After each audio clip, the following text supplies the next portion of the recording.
अगर मैं आपसे ये पूछ लूं कि आपकी 4 पुश्तों पहले क्या थे आप लोग? हम लोग सिख थे। मेरे आपको नाम फादर प्रीतम सिंह थे। मैंने किसी हिंदू के सर पे तलवार रख दी, उसको कहा मुसलमान हो जाओ। अब वो मुंह से तो पढ़ा होगा मुसलमानों का नाम, लेकिन दिल में वो जय श्री कृष्णा ही बोल रहा होगा। इस दुनिया में इस टाइम पूरी दुनिया में 195 कंट्रीज हैं। इसमें जितने भी मुस्लिम कंट्रीज हैं, उन्होंने ऐसा क्या बाकी दुनिया को दिया है कि बाकी लोग इंप्रेस हों कि नहीं यार मुस्लिम्स आर गुड, हमें मुस्लिम होना चाहिए। मोस्टली अगर ऑर्गेनाइजेशन जिन्हें जो है वो दहशतगर्द ऑर्गेनाइजेशन कह लें या इवन जंग का जो इन्वायरमेंट है वो ज्यादातर मुस्लिम एरियाज में ही क्यों नजर आता है? अगेन मुसलमान जाहिल है। या वुमेन एजुकेशन की अगर बात करें तो ये मना है इस्लाम में? नहीं। तो फिर हम क्यों अफगानिस्तान में बच्चियों को स्कूल नहीं भेजा जाता? इवन पाकिस्तान में कई ऐसे एरियाज है नहीं स्कूल नहीं जाता। करीम एक माँ पड़ी हुई होगी तो कौम पड़ी हुई होगी यार, सीधी सी बात है। इसी होटल में एक हिंदू बैठा हो ये साथ चेयर पे, साथ एक मुस्लिम बैठा हो, क्या इकट्ठा एक प्लेट में खाना खाएगा? नॉर्मली तो हम 99% नहीं खाएगा, लेकिन हमने तालीम ली हुई है मदरसे से। जो मदरसे की तालीम है ना, और यार जो मदरसे में पढ़ा रहा है उसको खुद नहीं पता। तो मैं इस्तेमाल में यही सुनता हूँ कि जी ये टीवी चैनल देखना हराम है। आज के दौर में हर मौलाना का अपना यूट्यूब चैनल है। हम लोग सारे मुसलमान दीन को अपने फ़ायदे के लिए इस्तेमाल करते हैं। जय हिंद दोस्तों, स्वागत है एक और वीडियो में। मैं हूं शैलेश। दोस्तों, ये जो पाकिस्तानी चाचा से पूछा गया कि आप अपने 3-4 जनरेशन पहले का बताइए कि आप क्या थे, तो इन्होंने मतलब कि बेझिझक कहा कि मैं सिख था। कन्वर्ट हुए होंगे, पहले सिख होंगे बाद में कन्वर्ट हुए होंगे। ये इनके जो दादा परदादा होंगे किसी न किसी मजबूरी में आके, किसी न किसी प्रॉब्लम में आके हो सकता है कन्वर्ट हुए होंगे, लेकिन इनको पता है कि ये सिख थे। कितने लोग तो मानते भी नहीं हैं, हमारे हिंदुस्तान में ही लोग नहीं मानते हैं। चलिए छोड़िए, उससे कोई बात नहीं है। चलिए वीडियो को पहले पूरा देखते हैं। वीडियो जो है रियल इंटरटेनमेंट टीवी का है, उसके बाद इसके बारे में बात करेंगे। अगर मैं आपसे ये पूछ लूं कि आपकी 4 पुश्तों पहले क्या थे आप लोग? हम लोग सिख थे। मेरे नाम फादर प्रीतम सिंह थे। अच्छा, हाँ, हम डिल्लू हैं और हम सिख हैं। और ऑब्वियसली यहाँ पे सारे भाई पहले सिख थे और ये हिंदू थे, हिंदू के बाद मुस्लिम, फिर सिख, इस तरह था। अगर हम चले जाते हैं, अभी जा रहा 2023 और सन अगर 600 में चल जाते हैं तो तब यहाँ पे जस्ट हिंदू ही थे, और तब यहाँ पे इस्लाम नहीं आया था। हुए कोई जबरदस्ती, कोई अपनी मर्जी से और इन चीजों से, कोई अपना यहाँ पे बहुत से ऐसे लोग आए जिन्होंने इस्लाम को। मेरे फोर फादर जबरदस्ती नहीं हुए थे। अच्छा, नहीं, वो एक बंदे के हुस्न अखलाक को देख के हुए थे। जबरदस्त हो गया, चलें ये तो वो मैं ओवरऑल, लेकिन क्या जबरदस्ती भी नहीं हुए? मोहम्मद बिन कासिम सिख जो है वो जबरदस्ती नहीं हो सकते, वो मार जाएंगे। जो जट है ना वो जबरदस्ती नहीं, वो जबरदस्ती बर्दाश्त नहीं करते। ठीक हो गया। अच्छा, थोड़ा सा आज की जो सा प्रेजेंट की बात करते हैं। मुझे बताएं, ये एक मौलाना साहब हैं, ये एक मस्जिद में जा रहे हैं और वहाँ मंदिर में जा रहे हैं। मंदिर में जाके आप इन्हें देखते भी होंगे, नाम भी जानते होंगे, हम नाम नहीं उस तरीके से लेते। वहाँ पे जाके हिंदुओं से ये कहते नजर आ रहे हैं कि भाई इस्लाम को आप जो है वो फॉलो करें या हमारी बुक्स को पढ़ें। और दूसरे नंबर पे हिंदू जो इंडिया के मुस्लिम्स हैं, इंडिया के हिंदू हैं, उनके लिए पैगाम दे रहे हैं कि मुसलमानों पे जुल्म ना करें। गोसाई क्या होता है? गोसाई हमारा लकब है यहाँ का। अच्छा, जो काली मंदिर की गार्निशिंग होंगे। काली मंदिर किसे कहते हैं पहले ये बताओ ना। हम तो नॉर्मल मंदिर का सुनते थे, काली तो पहली दफा सुना हमने। सर काली मंदिर ऐसे ना, ये काली माता का मंदिर है। काली माता का मंदिर उनका नाम है।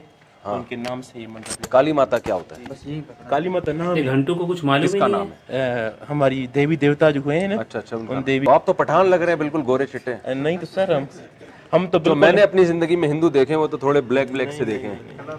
हम तो ये कलात की हम कलाती आबो हवा की वजह से हैं। अच्छा, आप लोग सदियों से आप लोग यहाँ रह रहे हो, मुसलमानों ने आपके साथ कभी कोई गलत सलूक किया हो? सर अभी आप ये देखें ना, और यहाँ के तो मुसलमान भी बड़े गैरतमंद है ना। सर अभी आप देख रहे हैं भाईचारे के साथ बैठे हुए हैं ना, हमें कोई टेंशन है। तो आप हिंदुओं को जरा इंडिया में कुछ पैगाम दें कि भाई वो भी मुसलमानों के साथ अच्छे रहा करें। चलो ठीक है। वैसे हम सबको तहकीक करनी चाहिए कि दीन बरहक कौन सा है, ठीक है ना। ये तो हम सबकी जिम्मेदारी है। अभी तो मैं इस बहस में नहीं जाता कौन सही है कौन, लेकिन हमारी जिम्मेदारी है हम सब तहकीक करें। क्या कहना चाहेंगे हमारे यहाँ पे जो चीजें हैं, अगर सिंध में देख लें, इधर जड़ावाला का वाकया हुआ, ये चीजें हैं, क्या आपको लगता है कि आज के दौर में हमें पहले खुद को ठीक करने की जरूरत है कि पहले दूसरों को जाके आप ऐसे कर लें, वैसे कर लें, मजहब ऐसे कर लें? हमें सबसे पहले एजुकेट होने की ज़रूरत है। कभी भी जो आपका मज़हब है ना वो ज़बरदस्ती नहीं फैला जाता। मज़हब तो आपकी अपनी बॉडी लैंग्वेज, आपका किरदार ऐसा हो कि दूसरा बंदा आपसे हो, उसकी चॉइस हो कि नहीं यार he is Muslim, he is Christian, इसका लाइफस्टाइल ऐसा है, इसका लेन देन, इसका बात करने का अंदाज़ ऐसा है, ये सच बोलता है, ये अमानतदार है, ही इज़ गुड, मैं भी इस जैसा हो जाऊँ। इसको कहते हैं मज़हब को जो है ना वो उसने एक्सेप्ट कर लिया। ये जो ज़बरदस्ती होता है किसी के सर पे तलवार रख देना, अब वो मुंह से लेट्स सपोज मैंने किसी हिंदू के सर पे तलवार रख दी, उसको कहा मुसलमान हो जाओ, अब वो मुंह से तो पढ़ा होगा मुसलमानों का नाम, लेकिन दिल में वो जय श्री कृष्णा ही बोल रहा होगा। इस चीज़ को कैसे ख़त्म करोगे? असल एक्सेप्टेंस ये होती है कि जो वो मुंह से बोले वही उसके दिल में हो। ऐसे ही अगर किसी मुसलमान को ज़बरदस्ती आप कन्वर्ट कर देते हैं क्रिश्चियन में या हिंदू में, तो मुंह से तो आपके डर से कुछ और बोल रहा होगा, दिल में वो अल्लाह अकबर बोल रहा होगा। एक्सेप्टेंस ये होती है कि जो उसके दिल में हो वही उसके मुंह में हो, और ये तब होती है जब उसकी रूह माने।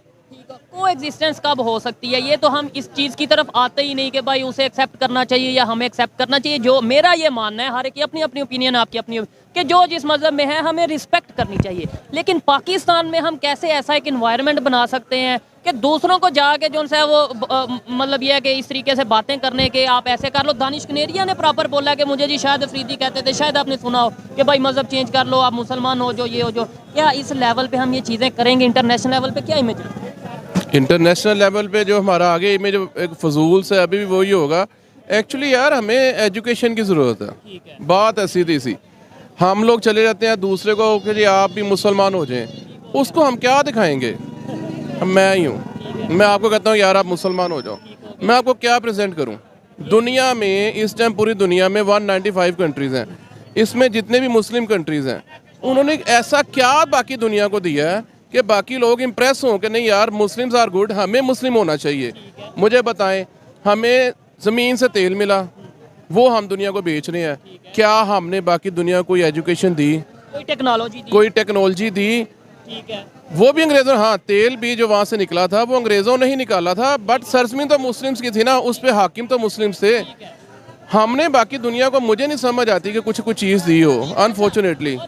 ये बड़ी ऑथेंटिक बात है, और अगर किसी के पास इसका जवाब है, लाइक किसी को लगता है कि हाँ भाई ये किया वो किया, तो ज़रूर कमेंट में बता सकते हैं या हमारे चैनल पे आके हम उसके ऊपर डिस्कस कर सकते हैं कि हाँ भाई मुसलमानों ने ये जो है डेवलपमेंट टेक्नोलॉजी के हवाले से की, तो वो ज़रूर बता सकते हैं।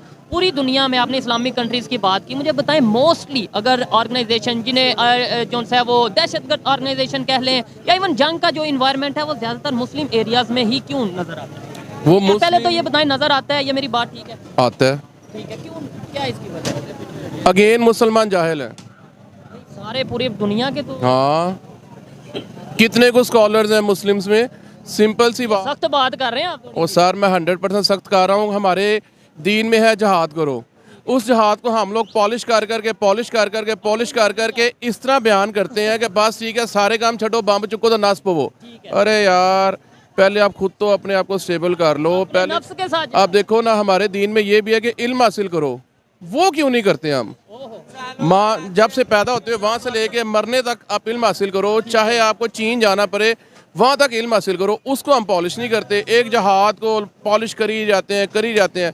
यार हम लोग क्या है, हम लोग सिर्फ लड़ने के लिए हैं। यार आप जहाद तब करोगे जब आप बाकी सारी चीज़ों में ठीक होगे। ठीक है, और दूसरे नंबर पे अगर एजुकेशन की बात करें, आज के दौर में मुकाबला ही एजुकेशन का है, टेक्नोलॉजी का है, उसके ऊपर हम कितना जो सा मुकाबला कर रहे हैं दुनिया के साथ, ये सोचने वाली बात है। वुमेन एम्पावरमेंट के ऊपर कितना काम कर रहे हैं, उसके ऊपर तो हम ये कह देते हैं ये तो वैसे ही मन है। हालांकि मुझे ऐसा नहीं लगता कि वुमेन, आपको क्या, आप इसके ऊपर कहना चाहेंगे कि वुमेन एम्पावरमेंट या वुमेन एजुकेशन की अगर बात करें तो ये मन है इस्लाम में? नहीं। तो फिर हम क्यों अफगानिस्तान में बच्चियों को स्कूल नहीं भेजा जाता? इवन पाकिस्तान में कई ऐसे एरियाज है नहीं स्कूल नहीं जाता। एक्चुअल आपने पहले बात की थी कि कादम साहब ने कहा है कि इस मुल्क में सारे जो मज़ाहिब हैं वो यकसा तौर पे रह सकते हैं, एक दूसरे को मिलजुल सकते हैं, यही ना?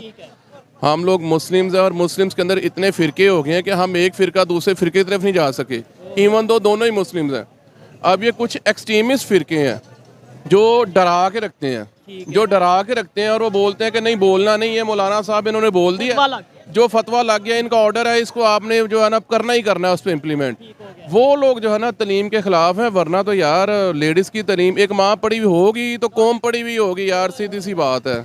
ढिल्लो साहब ने कहा कि इस्लाम जो है, कोई भी मजहब जो है ज़बरदस्ती कबूल नहीं करवाया जा सकता, लेकिन हमारी हिस्ट्री है यह हिंदुस्तान की, मुस्लिम आक्रांताओं ने तलवार के दम पर कन्वर्जन करवाया है। भले ही वो ऊपर से कन्वर्ट हो गए हों, अंदर से वो कुछ और हों, वो अलग बात है। ठीक है, सही बात है, अगर कोई मुझे ज़बरदस्ती मेरा धर्म परिवर्तन करवाता है तो मैं तो अंदर से जो हूँ वही रहूँगा ना, ऊपर से भले ही मैं मुस्लिम हो जाऊँ, अंदर से तो राम राम ही बोलूँगा। ठीक है, ये बात सही है। दूसरी चीज़ इन्होंने बोला कि सिख जो है ज़बरदस्ती करने से कन्वर्ट नहीं हो सकते हैं, तो फिर और हम लोग जो है ग्लोरी देख के कन्वर्ट हुए थे, और फिर ये खुद ही बोल रहे हैं कि 57 मुस्लिम देश हैं और उन्होंने क्या ऐसा किया है कि उनको देख के लोग जो है इस्लाम में आए। दोनों बात ये खुद ही बोल रहे हैं कि कोई ग्लोरी नहीं है, और खुद बोल रहे हैं कि ग्लोरी की वजह से ही हम लोग कन्वर्ट हुए थे। ठीक है, तो आप लोग बताइएगा। एक और इंटरेस्टिंग बात की इन्होंने कि मौलाना लोग बोलते थे, समझ लीजिए, कि इस्लाम में टीबी हराम है, और सारे मौलानाओं के आजकल यूट्यूब चैनल है। सोचिए, यूट्यूब चैनल से पैसे छाप रहे हैं भाई। तो ये लोग जो है ना अपना क्या बोलते हैं, अपने नियम कानून जो है ना अपने इंटरेस्ट के हिसाब से चेंज कर लेते हैं। जितने मौलाना है ना वो अपने इंटरेस्ट के हिसाब से नियम कानून चेंज कर लेते हैं। भाई जब इस्लाम में नहीं है टीबी, तो क्यों टीबी देखना हराम है, तो मोबाइल क्यों रखे हैं, टीबी क्यों देख रहे हैं, यूट्यूब चैनल क्यों चला रहे हैं आप लोग, है कि नहीं? ढिल्लो साहब ने कहा है, मैंने नहीं कहा है। ठीक है, और सही बात है, इन्होंने बहुत सारी वैसी बातें कही जो फैक्ट है। तो चलिए आप लोग बताइएगा कमेंट्स करके। मिलते हैं अगले वीडियो में।